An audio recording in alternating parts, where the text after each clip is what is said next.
जय हिंद फ्रेंड्स। दोस्तों आज हम लोग क्लास 12 इंग्लिश पोएट्री सेक्शन का चैप्टर 8 जिसका नाम है फायर हाइम, इसका ऑब्जेक्टिव बहुत ही जो महत्वपूर्ण ऑब्जेक्टिव है वो सब प्रश्न को हम लोग देखेंगे और समझ जाएंगे और आपको याद हो जाएगा इसी वीडियो में। ठीक है, तो आप इस वीडियो को पूरा देखिएगा, आपको रटने का कोई आवश्यकता नहीं है, मात्र आप समझ लीजिए। सिर्फ आप समझ लीजिएगा ना, वहाँ ऑप्शन देख के आपको फिर तुरंत याद आ जाएगा। ठीक है, तो देखिए पहला क्वेश्चन है द टर्म। ये जो टर्म है, ये जो पद है, क्रम है। टर्म मतलब होता है कर्म। एक एक वर्ड अच्छा से आपको समझाते हुए चलेंगे, मात्र हमारे साथ जुड़ के रहिए। मात्र 5 मिनट 10 मिनट जो भी है आप इसको जुड़ के रहिए। ठीक, द टर्म कर्म, टर्म मतलब होता है कर्म। Zoroastrian in fire hymn stand for. देखिए फायर हाइम जो ये आपका कविता है, ये देखिए फायर हाइम जो आपका कविता है, इसमें जोरस्ट्रेन जो शब्द का प्रयोग किया है किसके लिए किया गया है, बताइए किसके लिए। तो जोरस्ट्रेन कहिए या पारसी कहिए, एक क्या बात है।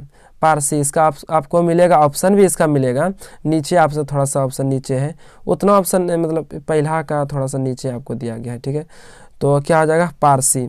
अब जोरस्ट्रेन कहिए या पारसी कहिए, एक के बात है। ठीक, अगला प्रश्न है, देखिए द नियरेस्ट मतलब निकटतम। Tower of silence according to the poem. देखिए अकॉर्डिंग टू द पोएम के अनुसार टावर ऑफ साइलेंस कहाँ है, टावर ऑफ साइलेंस कहाँ है पोएम के अनुसार। फायर हाइम में जो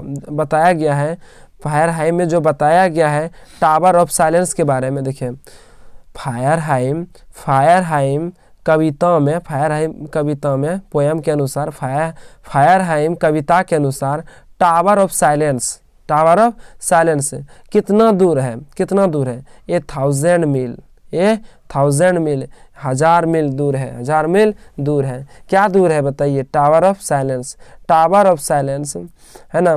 टावर ऑफ साइलेंस कितना दूर है, 8000 मील। अच्छा आगे देखिए, अगला प्रश्न बहुत ही अच्छा है। The speaker in the poem. इस पोएम में जो वक्ता है, इस पोएम में जो वक्ता है वो स्वेयर्स मतलब कि शपथ लिया है। स्वेयर्स मतलब होता है शपथ। स्वेयर्स मतलब क्या होता है बताइए, शपथ। स्वेयर्स मतलब होता है शपथ लिए हैं कितनी बार बताइए, तो कितनी बार लिए हैं आप सब बताइए, 2 बार लिए हैं। कितनी बार, 2 बार। ठीक है, इस फायर हाइम आपका जो पोएम है, इसमें जो स्पीकर है उसने शपथ लिया है। स्वेयर्स मतलब होता है शपथ कितनी बार लिए हैं, 2 बार। ठीक है, अच्छा वही शपथ वही लिया है कि आग जो है ना कभी कभी डेड बॉडी को जलाना भूल जाता है, तो उसी का शपथ लिया था। अब देखिए अगला प्रश्न, who has compose the poem fire hymn. किसने यह कविता फायर हाइम लिखा है। ये तो बहुत आसान है। फायर मतलब आग को बुझाना है किससे, दारू से। आग को बुझाना है दारू से, ये ट्रिक है, आप इसे याद रख सकते हैं। अगला प्रश्न, केकेएन दारूवाला को प्राप्त हुआ था साहित्य अकादमी अवार्ड मिला था। कब मिला था बताइए।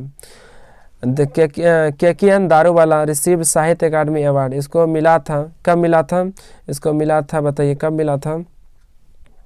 इसको मिला था 1984 ईस्वी में। कब मिला था, 1984 ईस्वी में। अगला, Daruwalla has been a well known poet as well as. Daruwalla को जाने जाते हैं, has been well known as, अच्छी तरह से जाने जाते हैं पोएट के रूप में। कि मतलब किस रूप में जाना जाते हैं बताइए। दारूवाला किस रूप में जाना जाते हैं पोएट के रूप में, तो ये शॉर्ट स्टोरी राइटर। क्या हो जाएगा, शॉर्ट स्टोरी राइटर हो जाएगा। ठीक, ऑप्शन क्या हो जाएगा, सी। अगला, the theme of Daruwalla's poetry consist. Theme मतलब होता है विषय वस्तु, विषय। वो दारूवाला अपने कविताओं में किसके बारे में लिखते थे, किस टाइप का लिखते थे, क्या क्या लिखते थे वो अपने पोएम में, पोएट्री में, अपनी विषय वस्तु उसका क्या था?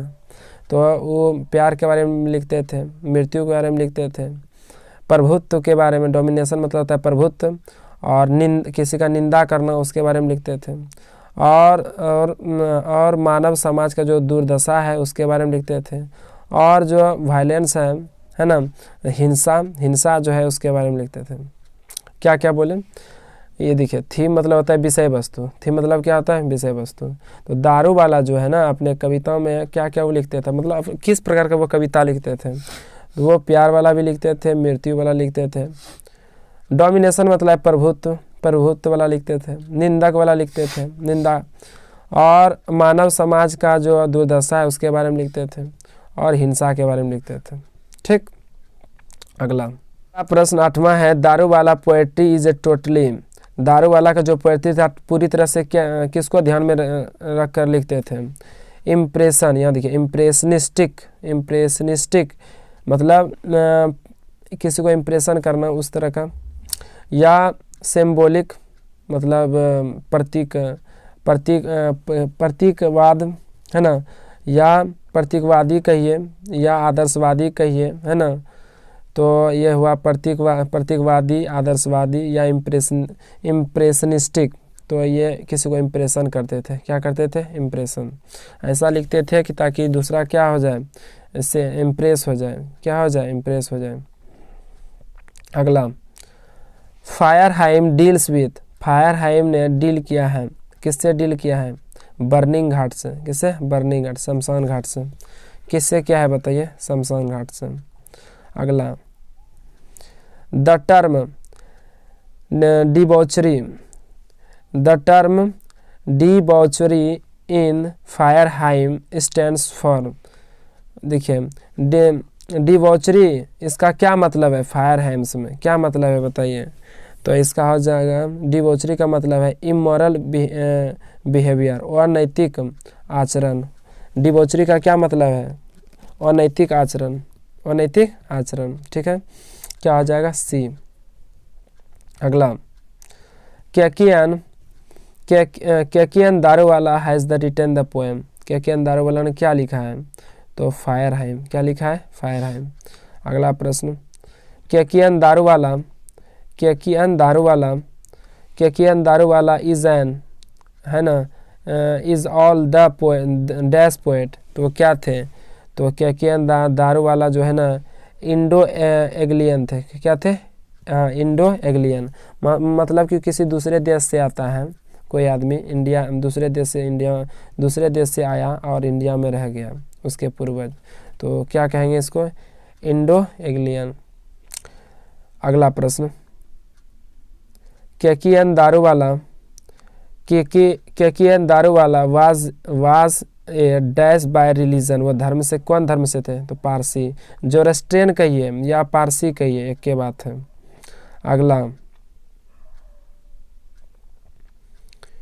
It was dash of the poet ailing with him passing by the cremation ghat. वह देखिए, इट वाज